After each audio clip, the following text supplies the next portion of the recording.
Quick response, Sudhanshu Trivedi और Deepak ji, quick response. आपको बता 2 वर्सेस 1। अनुराग जी आ रहा हूं, टेंशन मत लीजिए, आ रहा हूं प्रोफेसर साहब, फेंकेंगे। आ रहा हूं। हाँ, सुधांशु जी पहले और उसके बाद दीपक जी, क्विक रिस्पॉन्स। हाँ, इधर एक रखो, हाँ बोलिए। देखिए, एक तो मैं इनको बधाई दूंगा कि इन्होंने स्वीकार कर लिया कि हम वो बच्चे थे जिसको ये भी पता था, वो भी पता था, और उसको ये पता रहता मैंने तो ये भी पढ़ लिया, तुम ये बताओ। उससे वो बच्चा भयभीत रहता है जिसके 20 नंबर भी नहीं आते थे, वो 40 पाने वाला बच्चा इस बात पे खुश होता है कि इस बच्चे के 20 नंबर कम हो गए। इसके लिए इनको धन्यवाद देता हूं, इन्होंने बिल्कुल स्वीकार किया और उसी बात का अहंकार दिखता है जिसको 2.5 अंक में सीटें नहीं मिली उत्तर प्रदेश में। सुनिए, सिंगल डिजिट में सीट है उत्तर प्रदेश में, और आप भाव भंगिमा देखिए, तेवर और कलेवर देखिए, और उसके बाद हमसे पूछा जा रहा है कि साहब अहंकार किसके अंदर है। और मैं आपको एक और बात कह देना चाहता हूं, बिकाऊ टिकाऊ नहीं। देखिए, हमारे लिए धर्म कोई विषय राजनीति का नहीं। जब 2 सीटों के थे, जब जिंदगी में उम्मीद नहीं थी कि कभी अपनी जिंदगी में सत्ता आएगी, तब भी साथ में खड़े थे। जब 160-180 सीटें रही तब भी वैसे ही खड़े थे। जब 116 आ गई तो वैसे ही खड़े थे, 282 वैसे ही खड़े थे, 303 पे वैसे ही खड़े, और 240 पे वैसे खड़े। हाँ, मगर यह बिल्कुल विचार करने का विषय है कि एक समाज के बारे में यह कहा जाता है कि इसमें ये उस कैटेगरी का है, वो उस कैटेगरी का है, यानी उसमें तोड़फोड़ चलती रहती है, और दूसरे में ऐसी जोड़ चलती है कि भारत से लेकर हमास तक जोड़ के रखा जाता है। क्योंकि सोनिया गांधी कांग्रेस वर्किंग कमेटी ने इजराइल फिलिस्तीन युद्ध पे प्रस्ताव पारित किया, सोनिया गांधी जी ने आर्टिकल लिखा, चुनाव समाप्त हो गए, विषय नहीं समाप्त होता। मान्यवर, बता के जाइएगा किस अंतरराष्ट्रीय कॉन्फ्लिक्ट के ऊपर इंडी गठबंधन ने प्रस्ताव पारित किया, और किस अंतरराष्ट्रीय कॉन्फ्लिक्ट। दीपक जी एक सेकंड, प्रियंका जी ने दीपक कह रहा हूं, आपने दीपक के ऊपर ऑलरेडी, आपने दीपक जी के ऊपर, जिनके बारे में विचार होगा हम लोग भी करेंगे। मृत्युंजय जी आ रहा हूं, ऑडियो कनेक्ट हो गया आपका। दीपक चौरसिया जवाब दे रहे हैं। अनुराग जी प्लीज, उनके ऊपर सवाल था इसलिए दीपक जी के ऊपर टिप्पणी की गई, इसलिए वो जवाब दे रहे हैं। काउंटर दीपक चौरसिया, रत्नाकर त्रिपाठी। मैं सिर्फ एक लाइन में रत्नाकर भाई को कहना चाहता हूं कि रत्नाकर भाई, आप पिछले 2 दिनों से बहुत खुश हैं, हमेशा ऐसे ही खुश रहा करिए, हमेशा ऐसे ही प्रसन्न रहा कीजिए। मैं भगवान से प्रार्थना करूंगा कि आपको प्रसन्नता का अवसर इस तरीके से देते रहे।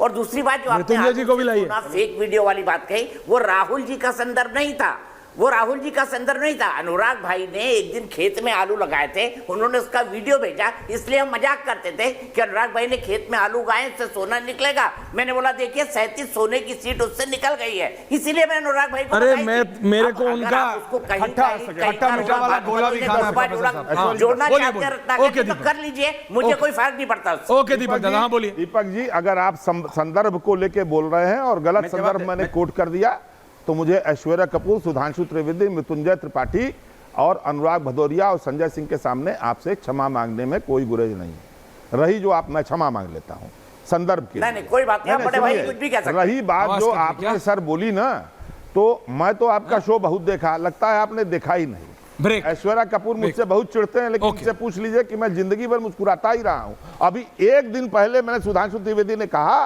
कि 60 घंटे की आपके ऊपर मुस्कुराहट है, तो मैंने कहा सुधांशु जी आके देख लीजिएगा, जिस दिन मरता रहूंगा ना उस दिन में मुस्कुराहट रहेगी। और चूंकि भगवान के यहाँ जाना होगा, इसलिए सादे मुंह नहीं जाऊंगा, पान खा के जाऊंगा, ताकि भगवान ये न कहे सादे मुंह कहां से चले आए। मृत्युंजय तिवारी अभी तक बोले नहीं है। आरजेडी मृत्युंजय तिवारी, मृत्युंजय जी, उसके बाद अनुराग जी आ रहा हूं सीधा आपके पास। बोलिए मृत्युंजय जी, बोलिए। जी नहीं, देखिए अब तो सरकार देख ही रहा हूं बनने जा रही है। हम माननीय सुधांशु त्रिवेदी जी को इसके लिए बधाई देते हैं, लेकिन ये सरकार की नैया डगमगाती हुई दिखेगी और ये नैया मझधार में डूबेगी, इसकी भी गारंटी है। क्योंकि जिन लोगों के साथ ये सरकार बनाने जा रहे हैं, उनकी गारंटी सब लोगों ने देखा है। समय समय पर जब जरूरत पड़ती है तो खिड़की, दरवाजा, वेंटिलेटर सब टूट जाता है, और समय परिस्थितियों के अनुसार नए गठबंधन में शामिल होते हैं। तो हमें पूरा यकीन और विश्वास है कि जनता ने जनादेश दिया आदरणीय प्रधानमंत्री मोदी जी के खिलाफ। आदरणीय प्रधानमंत्री जी जब बनारस में उनका फासला 5 लाख से 1.5 लाख पर आ गया जीते, तो शुरुआती दौर में तो वो पीछे ही चल रहे थे, लेकिन फिर भी वो सरकार बना रहे हैं। हमें मुख्य विपक्ष के रूप में इंडिया गठबंधन मजबूती के साथ जनता ने ताकत दिया है और लोकतंत्र तभी मजबूत होगा और सरकारें तभी काम करेंगी जब विपक्ष मजबूत होगा। तो इस बात को लेकर मजबूत रहिए, खुशी महसूस कर रही है कि अब विपक्ष मजबूत है। बहुत बढ़िया। अनुराग भदौरिया, अनुराग भदौरिया, सुधांशु जी आ रहा हूं, संजय जी को भी लाइए। किसी की नहीं चलेगी। ओके मृत्युंजय जी, मुझे रत्नाकर जी की जगह थोड़ी देर संजय जी को ले। अनुराग जी, मैं तो सुधांशु जी को सुधांशु जी का देखिए अभी भी वही धर्म की बात कहते हैं। हम धर्म की राजनीति नहीं करते हैं। अरे प्रभु, धर्म के नाम पे राजनीति नहीं कर रहे होते तो प्रभु राम आपको इतना बड़ा सजा थोड़ी देते। आप उन्हीं के नाम पे तो अनुराग जी बोल रहे हैं, गलत कट गया जी। आज जगह वो भी खदेड़ दिए जाओगे क्योंकि प्रभु राम आपके पीछे पड़े हैं तीर धनुष लेके। और गलती से मिलना मत आप लोग, क्योंकि आप लोगों ने जो अन्याय जनता के साथ किया है वो सब देख रही है। आपने कितने कमजोर लोगों के साथ अन्याय किया, कभी आपने सोचा कि इसके बारे में आपने चिंतन किया? अभी भी आप वही बातें कर रहे हैं, धर्म के नाम की राजनीति अभी भी छेड़ना चाहते हैं। मैं आपको बता रहा हूं कि इस देश के अंदर में विकास की राजनीति कीजिए, लोगों की परेशानियों पे बात कीजिए, महंगाई, बेरोजगारी, किसान, महिला समस्या पे बात कीजिए, इतिहास पे बात करना छोड़ दीजिए। आप दूसरों पे कंधा, दूसरों के सहारे अपनी कमजोरी मत छिपाइए। आप जनता के सामने आइए, कहिए मुझसे गलती हुई है, मैं नहीं कुछ कर पाया, नहीं मदद कर पाया, आगे कुछ हो सकता है वो हम नहीं कर पाएंगे क्योंकि मेरी फितरत में नहीं है, आदत में नहीं है, हम आपकी मदद नहीं कर पाएंगे। तो आने वाले दिनों में सुधांशु जी रही बची सीटें जो है ना बड़ी मुश्किल से जीते हैं।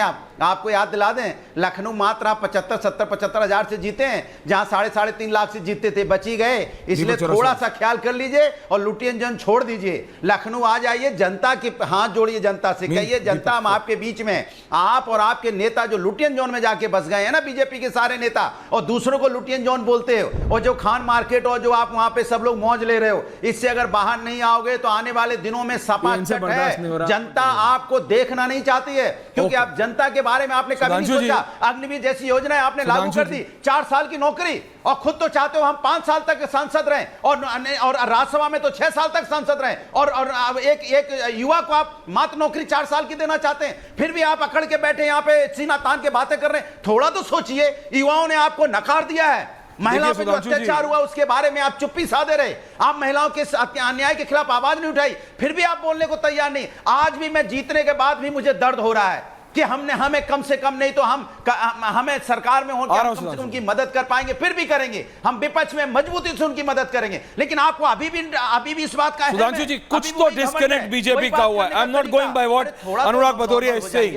मैं ये नहीं कह रहा हूं, लेकिन सुधांशु जी कहीं कुछ लेवल पे तो डिस्कनेक्ट हुआ है, क्योंकि सिर्फ अगर एक जगह होता तो मैं कहता चलिए बीजेपी की इंटरनल पॉलिटिक्स हो रही है, कुछ वो बाबा को लेके कुछ हो रहा है, वो जो पूरा चलाया गया विपक्ष के द्वारा, और चलाया गया लाइक हाउ एक संविधान वाला गांव-गांव तक पहुंचा है। सुधांशु जी मेरा माइक थोड़ा गड़बड़ कर रहा है, हो सकता है खड़खड़ ना कर रहा। एक तो ये संविधान वाला कि संविधान बदल देंगे, ये पूरा गांव तक पहुंचाया गया विपक्ष द्वारा। दूसरा बाबा को बदल देंगे, बाबा पॉपुलर आदमी है यूपी में, ये पहुंचा वहां तक।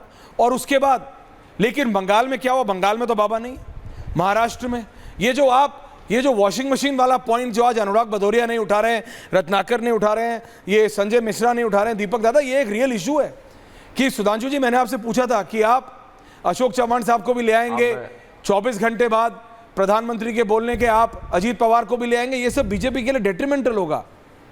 Sudhanshu ji, you are a party with a difference. Anurag Bhadauria ji से कहना चाहूंगा उनकी बातों को अब बिल्कुल आज की बात करते हैं। अनुराग भदौरिया जी, वो मैंने सिर्फ इसलिए याद दिलाया था कि इतने सालों से कांग्रेस को 240 नहीं मिली है।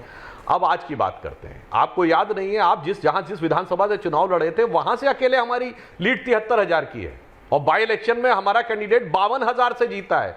पता नहीं कहां आप कहने लगते हैं 60-65,000 से कुछ जीतते हैं। और दूसरी बात, चलिए अब चुनाव की आचार संहिता खत्म हो गई है, केंद्र में हमारी सरकार है, राज्य में तो आपकी है ना, करवाइए जातिगत सर्वे जो कर्नाटक में हो चुका है जारी करवाइए, हिमाचल में करवाइए, पंजाब में एमएसपी को कानूनी गैर कानूनी करवाइए, और जो आपने कहा था खटाखट दिलवाइए, पंजाब में दिलवाइए, तेलंगाना में दिलवाइए, हिमाचल में दिलवाइए ना खटाखट। सरकार तो वहां भी है, कर्नाटक में दिलवाइए खटाखट खटाखट, आप क्या बंगाल में दिलवाइए खटाखट। क्या करेंगे? फटाफट फटाफट खाली सरकार बनाएंगे। अब आज की बात कर रहा हूं और इंडी गठबंधन के प्रवक्ता के रूप में बता के जाइए कि आपकी कितनी राज्य सरकारें जातिगत सर्वे भी कराने जा रही हैं, एमएसपी को गैर कानूनी करने जा रही है और खटाखट खटाखट देने जा रही है। अब बता के जाइए।